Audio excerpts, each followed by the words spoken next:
நம்முடைய இணைப்பில் காத்திருக்கிறார் இந்திய கம்யூனிஸ்ட் கட்சியின் மாநில செயலாளர் திரு முத்தரசன் அவர்கள். அவர் என்ன கருத்துக்களை முன்வைக்கவிருக்கிறார் என்பது குறித்து அவரிடமே நாம் கேட்டு பெறலாம். வணக்கம் திரு முத்தரசன். வறட்சி மாநிலமாக தமிழகம் அறிவிக்கப்படும் என்று முதலமைச்சர் ஓ பன்னீர்செல்வம் அவர்கள் ஒரு அறிவிப்பினை வெளியிட்டிருக்கிறார். இந்த அறிவிப்பில் பல்வேறு முக்கிய விஷயங்கள், விவசாயிகளுக்கு நிறைய அறிவிப்புகளை அவர் வெளியிட்டிருக்கிறார். இந்த அறிவிப்புகள் குறித்து உங்களுடைய முதற்கட்ட பார்வை என்ன திரு முத்தரசன்? பதிவு செய்யுங்கள். முதலமைச்சருடைய இந்த பெரிய எதிர்பார்ப்போடு இருந்த விவசாயிகளுக்கு முதலமைச்சருடைய அறிவிப்பு என்பது ஒரு மன நிறைவை தரவில்லை. ஒரு ஏமாற்றம் அளிக்கக்கூடிய அறிவிப்பாகத்தான் இதை பார்க்க முடிகிறது.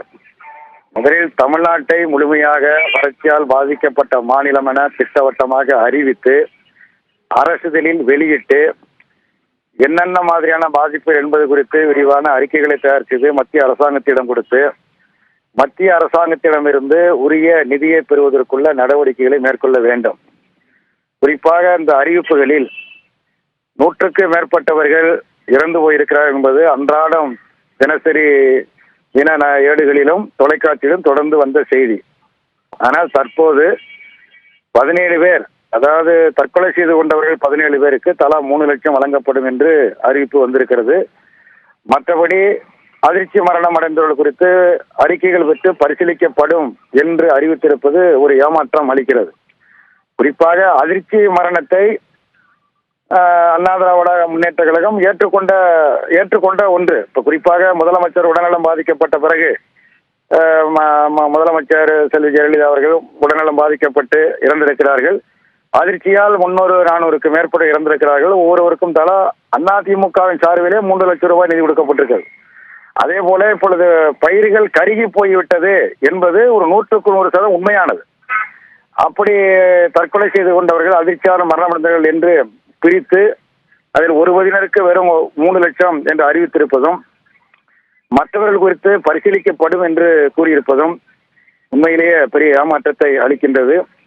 அதே போல திட்டவட்டமாக நெல் பயிருக்கு மற்ற பயிர்களுக்கு ஏக்கருக்கு என்ன வழங்கப்படும் என்பதில் முதலமைச்சருடைய அறிவிப்பு ஒரு தெளிவாக இருப்பதாக நான் கருதவில்லை. அதாவது பயிர் இன்சூரன்ஸையும் சேர்த்து நிவாரணம் கிடைக்கும் என்று இப்படி மாறி மாறி கூறுவது சரியல்ல. ஒரு குறைந்தபட்சம் ஒரு ஏக்கர் சாகுபடி செய்வதற்கு 20,000 முதல் 26,000 வரை செலவழிகிறது.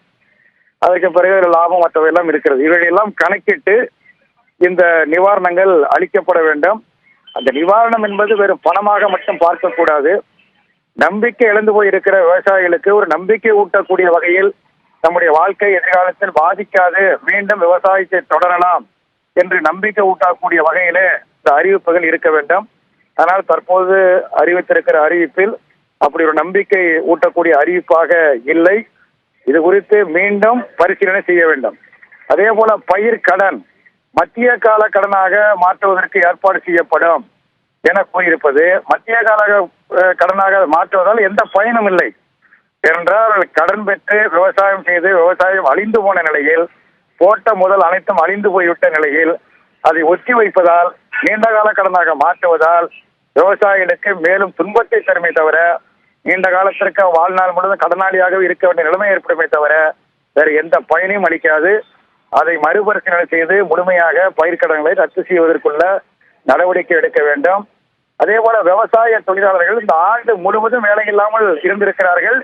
இனி எதிர்வர காலங்களிலும் அவர்களுக்கு வேலை வாய்ப்பு என்பது கிடையாது. விவசாய வேலை வாய்ப்பு என்பது கிடையாது. மிகப்பெரிய ஒரு இழப்பை அவர்கள் சந்தித்திருக்கிறார்கள். அறுவடை என்பது கிடையாது. அறுவடை தான் விவசாய தொழிலாளர்களுக்கு மிக முக்கியமான ஒன்று. ஏனென்றால் அதுதான் சேமிப்பு.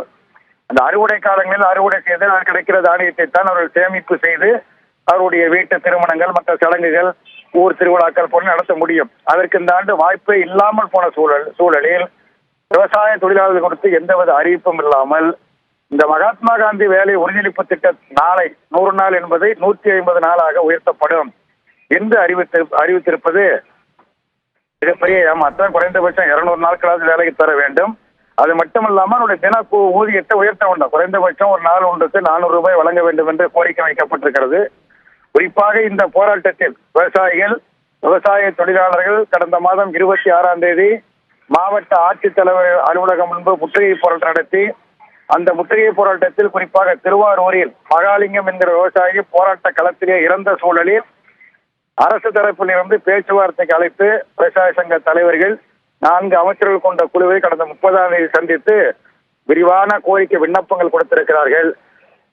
அந்த கோரிக்கைகளுக்கும் தற்போது முதலமைச்சர் அறிவித்திருக்கிற அறிவிப்புக்கும் மலைக்கும் மடுவுக்கும் உள்ள வித்தியாசமாக இது இருக்கிறது. இதை மறுபரிசீலனை செய்து மீண்டும் மீண்டும் நான் வலியுறுத்தி கூறுவது, நம்பிக்கை இழந்து போயிருக்கிற விவசாயிகளுக்கும் விவசாய தொழிலாளர்களுக்கும் நம்பிக்கை ஊட்டக்கூடிய வகையில் அறிவிப்பும் செயல்பாடும் நிறைவேற்றமும் இருக்க வேண்டும் என்று இந்திய கம்யூனிஸ்ட் கட்சியின் சார்பில் கேட்டுக்கொள்கின்றேன்.